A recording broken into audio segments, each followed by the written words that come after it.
1 dan rekan saya Rama Gali Sirana selaku host 2. Nah, kali ini kita akan membawakan tema podcast yaitu berdamai dengan hati. Apa sih berdamai dengan hati itu? Seni mengelola galau menjadi prestasi. Nah, hari ini kita bakal jadi duta galau sekolah kita nih. Tenang, kamu gak sendirian karena hari ini kita akan bakal bedah tuntas remaja SMK. Kayak gampang galau begitu. Dan pastinya udah ada Pak Imam yang siap jadi narasumber. Assalamualaikum Pak. Waalaikumsalam. Gimana kabarnya Pak? Alhamdulillah baik-baik aja. Gimana Pak saya Pak? Lancar gimana? Lancar. Alhamdulillah Ya. Pak. Pak jujur nih Pak, anak zaman sekarang dikit-dikit bilang mental health, dikit-dikit galau gitu. Itu bisa disebut penyakit modern? Apa emang dari zaman Nabi Adam tuh Pak? Udah ada? Di zaman dulu juga, pas zamannya Nabi Adam juga udah ada galaunya. Tapi kalau galaunya Nabi itu sandarannya baik Allah. Contoh pada saat zaman Nabi Adam itu kan Nabi Adam juga pernah galau. Galaunya pas apa? Galaunya pas dia ngeliat Siti Hawa makan buah kuldi, dia mulai galau tuh. Gimana nih nanti kalau Siti Hawa doang yang dihukum sama Allah, nanti aku sendirian lagi. Tapi kalau aku bantuin Siti Hawa nanti aku malah kena murkanya Allah juga, gimana kan galau. Tapi akhirnya Nabi Adam jadi untuk ikut makan buah kuldi biar tetap bisa bareng-bareng sama Siti Hawa. Kayak gitu kan. Terus apakah kena punishment dari Allah? Ya sama kena punishment dari Allah. Tapi apa yang terjadi? Yang terjadi yaitu langsung kembali lagi kepada Allah. Jadi pada saat turun ke dunia yang Nabi Adam ya dibekalin sama Allah aturan-aturan bagaimana caranya untuk mengelola dunia. Akhirnya alhamdulillah di dunia bisa jadi khalifah sampai anak turunnya sampai sekarang. Gitu. Contohnya lagi kayak misalkan Nabi siapa itu bapaknya Nabi Yusuf? Siapa bapaknya Nabi Yusuf itu Nabi Yakub ya. Pas Nabi Yusuf dapat infonya katanya itu kan dimakan binatang buas. Nah Nabi Yakub itu kan beneran galau kehilangan anaknya, galaunya juga sampai buta. Tapi akhirnya begitu dia balik lagi kepada Allah. Nah sebenarnya kita kalau galau ya normal aja. Tapi pada saat kita galau kita baliknya kemana? Gitu aja. Nah kalau misalkan nanti kita baliknya ke Allah ya aman aja. Tapi kalau kita galau fokus di situ nggak kemana-mana ya galau terus nggak kemana-mana kayak gitu sih. Nah, masalahnya nih Pak, yang anak zaman sekarang tuh kalau galau tuh dia tuh suka bikin status story lagu galau-galau. Dan kenapa sih kita tuh suka memanjakan sifat galau itu? Nah itu salahnya di situ. Jadi nanti kita sebagai umat Islam itu kita bisa kembali kepada Allah. Jadi kalau kita fokus pada saat kita galau kita minta lagi sama Allah, insya Allah nanti Allah akan tunjukin jalannya. Tapi kalau kita pengen menikmati galau kita, ya akhirnya kita pun ya nggak kemana-mana. Kan biasanya kalau anak-anak sekarang galaunya gara-gara apa sih? Putus dari pacarnya Oh, gitu gara-gara Pak. putus dari pacarnya. Oh iya, kemarin saya dapat info tuh di Threads ya. Jadi kalau ini yang galau cowok. Jadi sekarang itu kan kalau pacaran punya akunnya masing-masing ya. Iya. Nah terus ada yang disadap lokasinya masing-masing gitu. Nah singkat cerita cowoknya ini bisa nyadap akunnya perempuannya karena pada saat dicek dicek ternyata cuma checklist satu. Ternyata pas dicek, kok ini malah ke hotel ya kan? Nah, akhirnya langsung disamperin. Padahal pengen itu loh, bentar lagi pengen nikah, terus akhirnya kaget beneran, calon istrinya sama suami orang ya kan? Ya akhirnya gagal nikah. Kalau menurut kamu gagal nikahnya jadinya bagus apa enggak? Jadi nggak bagus. Kalau menurut kamu jadinya lanjut nikahnya aja? Enggak. Jadi mendingan mana? Mendingan lanjutin nikahnya apa gagalin nikahnya? Gagal nikahnya. Iya, ternyata ini masuk lagi kayak kemarin. Bisa jadi kita doa ya Allah, semoga jodohku dia. Sampai udah DP buat resepsi, udah beli barang-barang buat penghantaran. Tapi ternyata Allah nunjukin dari sebelum nikahnya ternyata kelakuan perempuan kayak gitu. Ya udah, itu ternyata lebih baik. Iya sih benar jadi galau, tapi itu putusan yang lebih baik daripada Allah nggak kasih tahu sampai nikah beneran, galaunya selingkuh lebih parah lagi kan. Iya.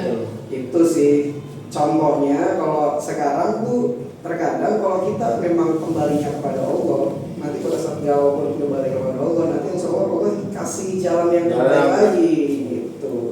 Ya jalan yang terbaik itu bukan jalan yang mulus, tapi jalan yang kemungkinan bisa kita lewati. Kayak kasus yang orang ini tadi bisa jadi, kalau nanti nih, wah kasihan nih kalau sampai nikah terus dikhianatin pernikahannya. Sebelum nikahnya aja dia dikasih tahu, bisa jadi sama-sama berat, tapi lebih bisa dilewati yang ini gitu sih.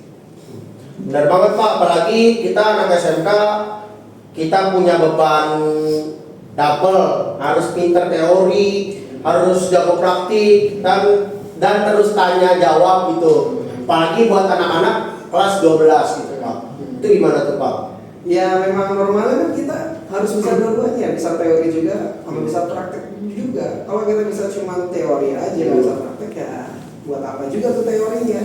Tapi kalau kita bisa praktek tanpa adanya teori, ya prakteknya juga jelek. Tapi ya memang kenyataan kayak gini, kita tuh di dunia butuh dua ini, butuh teori dan juga butuh praktek. Kayak gitu sih, harus pahamin ya kedua-duanya yang kita perluin. Nah terus kalau kenapa kita merasa sulit, mungkin karena pikiran kita bercabang.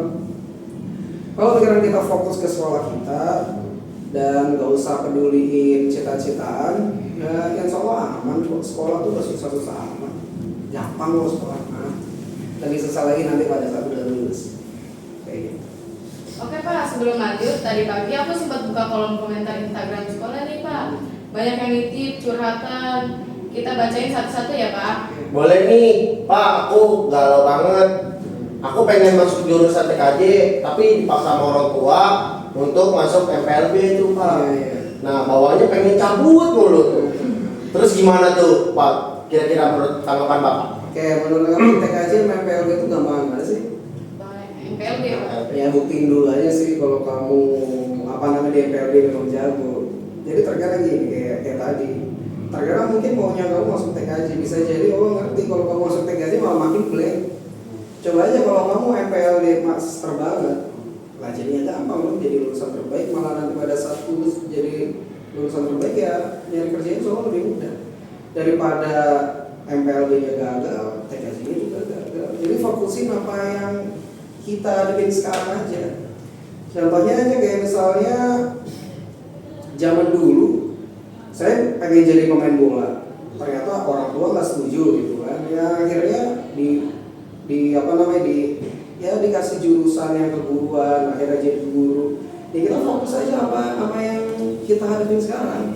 Pada saat yang lainnya nggak ada, maksudnya yang lainnya itu nggak ada jalannya ke situ ya kita nggak perlu maksain. Kayak misalkan pada saat dulu, misalkan saya maksain untuk jadi pemain bola padahal saya nggak tahu jalannya, orang tua saya juga nggak tahu jalannya.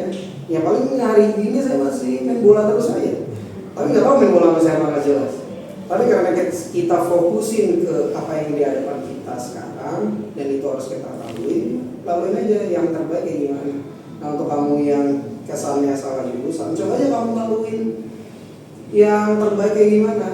Terus untungnya sekarang itu kan udah ada AI ya, Iya. udah ada YouTube, banyak resources dari mana-mana. Kalau kamu pengen belajar, tetap bisa belajar. Jadi pada saat kamu MPLB pelajaran yang gampang ini kamu bisa, nanti pas pada saat itu kamu tetap belajar tentang pekerjaan yang di rumah itu tetap bisa. Jadi malah bisa dua-duanya kalau kamu memang punya mental pemenang. Jadi di MPLB-nya masuk kamu bulan, ada tim sampai menang, nanti di rumah kamu belajar sendiri tentang pekerjaan kayak gitu. Tapi kita harus hadapin aja ya Pak, walaupun susah dikit gitu. Iya, susah itu kan karena kita nggak terbiasa. Kayak misalkan anak-anak biasa pada saat disuruh maju sama gurunya kan kesannya susah banget. Tapi kamu nggak pernah mikir gurunya kan di depan dari dulu.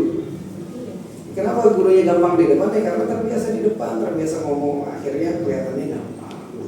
Terus kalau guru ngelihat tukang bawa-bawa semen 50 kilo, susah banget tuh. Tapi kalau menurut tukang ya biasa aja, karena dia udah biasa. Nah, itu bukti dari apa? Bukti sebenarnya susah itu kalau kita usaha untuk melewatinya itu mudah-mudah aja, apapun itu. Kenapa kita nggak masalah susah? Karena kita nggak pernah berani untuk melawannya. Nah, kalau kamu susah di depan, ngomong di depan, atau susah ngomong di depan orang-orang, hadepin. Kalau kamu nggak pernah hadepin, ya nggak pernah menang-menang gitu. Apalagi cuma kabur gitu. Such loser itu. Ya kalah mulu lah itu kalau begitu. Suka kabur. Harusnya hadepin aja. Rata-rata anak-anak zaman sekarang itu pada kabur dari masalah kayak bodo amat lah. Iya. Itu bukan masalah lo ini ya, gitulah. Iya. Dari tanggung jawab dia gitu. Ini masih kita maklumin kalau masih kelas 10 ya, kan ada transisi dari SMP ke SMK. Biasanya kan kalau anak SMP itu kalau dia buat salah gitu kan yang tanggung jawab orang tua kan. Makanya biasanya kalau dia buat masalah udah kabur aja deh. Nanti masalah beres gimana? Orang tua yang beresin gitu. Nah itu yang harus kita transisi sekarang dari kelas 10. Kita sekarang belajar untuk tanggung jawab atas semua yang kita lakuin, jangan ngandelin orang tua mulu gitu. Nanti kalau insya Allah SMK udah mandiri, nanti lulus gampang, yang kerjain mandiri, gak dicariin orang tuanya. Nanti kamu lulus kita cari orang tuanya, ya kalau orang tua mau presiden kan, bisa nyalonin anaknya jadi wakil. Kalau kita kan nggak siapa-siapa kan. Iya. Wah bener banget tuh Pak, aku catat ya. Setuju. Terus ada lagi nih Pak, aku galau karena habis diputusin lagi sayang-sayangnya tuh. Oh iya. Nah itu kan sama kayak tadi, lagi sayang perempuan, niat katanya nikahin kan, katanya malah diselingkuhin. Itu sakit banget sih Pak. Wah, kebangetan soalnya kan pengen nikah tuh modal gede loh. Iya. Ini yang bikin cowok-cowok sekarang tuh males nikah. Sekarang begini, ya nikah tuh minimal modal tuh cowok keluar tuh 30 juta. Nah sedangkan kalau cowok-cowok yang jelek, maksudnya kalau cowok-cowok soleh ini kan kepikiran untuk kalau ngelihat perempuan kan pikirannya nikahin.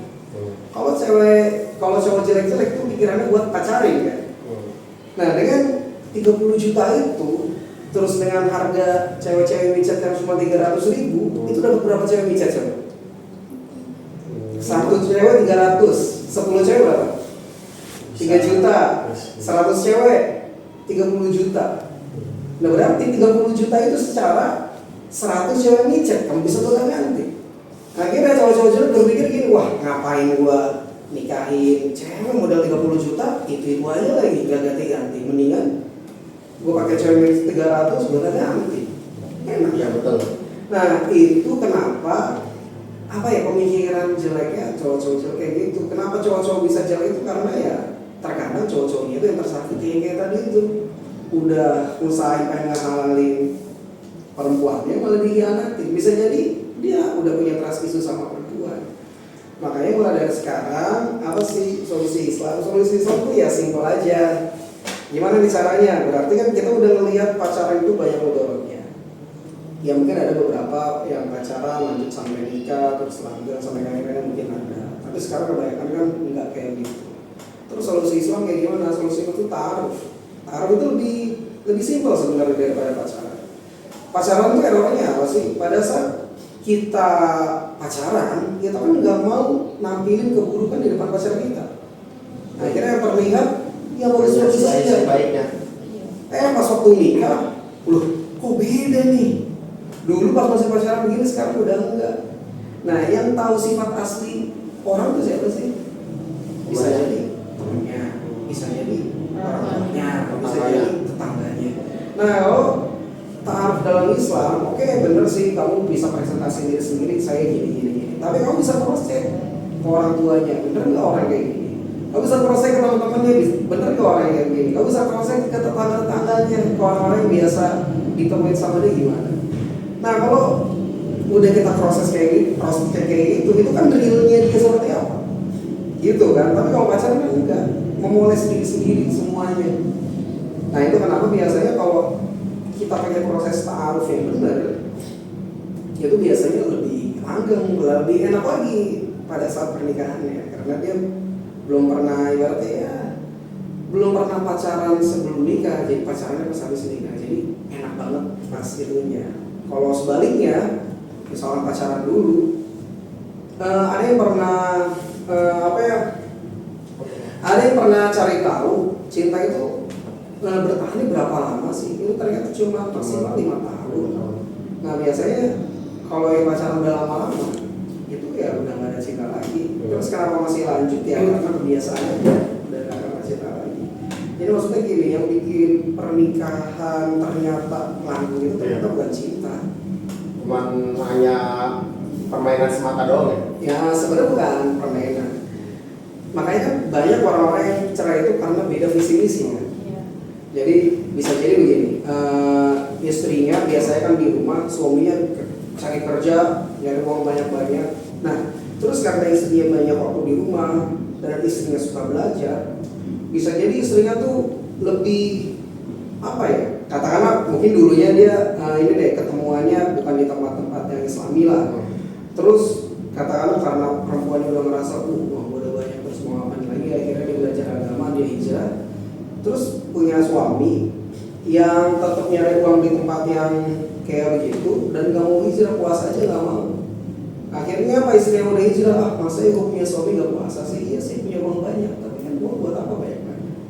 Kayak gitu kan akhirnya yang apa namanya perempuannya ngajuin untuk cerai karena suaminya gak puasa, ada yang kayak begitu. Itu karena apa? Karena udah gak satu visi misi. Terus gimana biar pernikahan langgeng? Pernikahan langgeng itu biar kayak gini, kita satu visi misinya apa? Visi misinya ya masuk surga. Jadi pastiin aja nanti calon-calon kita itu tujuannya sama-sama ke surga. Nanti enaknya kayak gimana? Enaknya kayak gini misalnya bapaknya baru pulangnya jam 10 malam atau jam 11 malam, kecapean, terus tidurnya baru jam 12. Pas subuh dibangunin nggak kira-kira sama istrinya? Dibangunin. Nah, dibangunin. Kalau misalkan suaminya memang cita-citanya nggak ke surga, dibangunin ngamuk. Iya. Gua dari kemarin kerja capek-capek, pengen istirahatnya susah banget. Tapi kalau suaminya bener cita-citanya sama-sama ke surga, ya terima kasih udah dibangunin. Kayak gitu. Jadi harus satu visi misi dulu, satu visi misi ke Allah kayak gitu. Sama juga kayak perempuan, misalnya ini deh pas waktu bukber nih biasanya. Perempuan yang pas bukber biasanya. Sebelum bukber kan biasanya ini kan apa pakai make up full. Iya. Karena harus pakai make up full, azan maghrib. Wah repot nih kalau kita wudhu kan. Ya. Akhirnya disuruh suami wudhu kayak udah maghrib nih gitu kan. Nah kalau misalnya istrinya beneran pengen surganya Allah, otomatis boleh alhamdulillah diingetin, oke deh aku wudhu. Tapi kalau istrinya kagak, maunya pandangan orang-orang biar dia kelihatan cantik, dia malah ngamuk. Emang lu kira makeup kayak gini kagak lama? Ya, gitu. Karena apa? Karena visi-visi pernikahannya bukan ke jalan Allah, enggak, tapi ya ada jalannya masing-masing entah apapun gitu. Jadi pernikahan yang itu yang sama-sama kita tujuannya tuh ke surga. Pak, kasih kita protokol anti galau dong. Dan langkah-langkah 1, 2, 3 yang bisa kita lakuin. Kalau kita pengen anti galau, sebenarnya itu ada di basic orang Islam sendiri. Itu simpel sih. Kayak kemarin deh, ini tuh materinya harus kamu dari materi-materi awal yang masalah doa itu. Oke, biar gimana kita nggak galau tuh kita harus doa terus sama Allah biar kita ngerasa dekat terus sama Allah.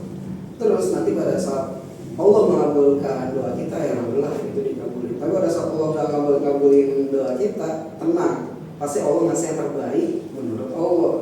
Masalahnya kita nganggap apapun yang menurut kita benar itu kebenaran, padahal belum tentu. Sama halnya kayak tadi kasus laki-laki yang pengen nikahin perempuannya ternyata di tengah jalan selingkuh. Mungkin menurut cowoknya yang benar itu gua sampai nikah sama dia, tapi kata Allah ya enggak lah, nih dari awal ditunjukin. Oke. Nah kalau kita punya mindset kayak gitu, mindset kita minta terus sama Allah, dan itu pasti buat nilai plus buat kita. Nilai plusnya apa? Kalau dikasih, kalau enggak kita malah dikasih jalan yang lebih terbaik. Kita ngejalanin sehari-harinya tuh lebih simpel. Contoh misalnya kayak tadi, saya mau nyetek aja, kok MPLB? Oh ya mungkin ini takdir Allah yang terbaik untuk saya. Allah yang paling ngerti deh maunya aku kayak gimana gitu. Atur aja ya Allah gitu. Kalau begitu kita memasrahkan semuanya kepada Allah, itu pasti kita udah gak galau lagi. Ya contoh misalkan nanti katakanlah kita diputusin misalnya, mungkin Allah yang terbaik, ya Allah menurut Allah yang terbaik itu kamu putus gitu kan. Bisa jadi kalau misalkan kamu lanjutin lagi, malah lebih lama lagi sakit hatinya, lebih dalam lagi sakit hatinya, lebih sakit lagi. Misalkan kalau kamu jadian sehari putus, sama jadian setahun putus lebih berat mana? Setahun. Nah mungkin Allah udah ngerti dari sekarang, itu mah sandaran palsu kamu itu, nangis-nangis sandaran pacarnya itu mah sandaran palsu. Udah ayo balik lagi ke sini sandaran semuanya sama Allah. Bisa jadi kayak begitu. Jadi biar kita nggak galau tuh kayak gitu, kita punya husnuzon sama Allah bahwasanya segala sesuatunya itu pasti yang terbaik buat kita. biasanya sabar. Iya. Biasanya itu anak-anak remaja tuh yang pacaran tuh galau, ada yang nangis, telepon, oh gitulah segala macam, terus kadang galauin. Ya mungkin itu karena dia tuh nggak menempatkan Allah pada posisi seharusnya. Kalau kita menempatkan Allah di posisi seharusnya, seharusnya Allah posisi keberapa sih? Sisi kesal. Posisi pertama. Tapi yang bikin error, kita nggak menempatkan Allah di posisi pertama. Karena pada saat pacaran kita naruh posisi pertama tuh pacar kita. Padahal pacar kita tuh rekor salahnya tuh banyak. Iya. Akhirnya kita kecewa. Tapi kalau pada saat kita nomor satunya Allah pernah kecewain kamu? Nggak pernah. Nah salahnya di kita sebenarnya. Kenapa sih kita menempatkan Allah di atas pacar kita? Ya itu salah kita sendiri. Nah harusnya mulai dari sekarang kita taruh Allah di posisi pertama. Pada saat Allah perintah apa, pacar kamu perintah apa, kita mengambil perintah siapa? Perintah Allah. Nanti Allah yang tanggung jawab. Tapi kalau misalkan kamu milih perintah pacar kamu daripada perintah Allah, emang iya pacar kamu yang tanggung jawab? Kan track record pacar kamu memang dijelek kan ya berarti. Track record kamu tuh udah bagus banget. Masa ya kamu milih yang jelek? Salah siapa? Salah dari kita sendiri kan. Makanya dari itu sebenarnya kalau kita naruh Allah di posisi pertama dan kita percaya aja sama Allah, kita perbaiki hubungan kita sama Allah, ya harusnya sih nggak digalau-galau. Iya. Isinya senang-senang aja. Evan. Iya senang-senang. Sederhana tapi menenangkan ya Pak. Tapi aku juga kalau lagi galau suka dengerin ini lagu-lagu sad gitu, jadi makin iya. depresi gitu Pak. Iya lah, kalau dengerin lagu depresi ya lagu depresi. Makanya kita tuh biasanya harus filter ilmu apapun. Jadi gini, kalau misalkan kamu dengerin lagu itu kamu sengaja diri kamu dididik sama lagu itu. Nggak cuma lagu aja sih, kayak movie lah, film kan.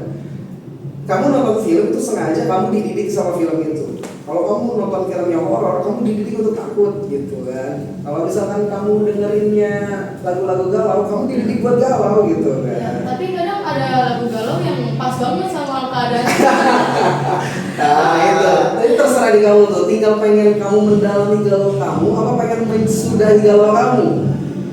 Kan bisa jadi yang kamu galauin juga udah move on. Kamu ngapain sih kata-kata aja. Kasihan banget, itu udah kalah banget. Ya iyalah itu mah bukan galau lagi, itu mah buat takut-takutin diri sendiri. Iya itu udah diri sendiri. Gak ngerasa ya udah hampir obrolan jam kita untuk satu kalimat penutupan buat semua perjuangan SMK dia. Ya kalian tahu kayak gitu, kita harus taruh Allah di posisi pertama, biar Allah yang ngatur hidup kita kayak gimana. Dan nanti takdir Allah pasti terbaik buat kita. Nah tugas kita tinggal alhamdulillah aja ya Allah, alhamdulillah terima kasih udah kasih semua ini. Gitu aja. Makasih Pak, kami banyak banget dapat asupan yang bermanfaat dari Bapak. Ya sama-sama. Sama-sama buat kalian yang sudah DM ke Instagram SMK Lihat, kita bahas nih episode selanjutnya. Ya. Udah. Nih dan aku. Dan aku. Ya. Kita ambil pelajaran dari Pak Imam untuk pertanyaan-pertanyaan, ambil yang positifnya dan buang yang negatifnya. Untuk saya Rahmat Sirana selaku host 2 Dan saya Dewi Apriani selaku host 1. kayak kita pamit undur diri. Wassalamualaikum.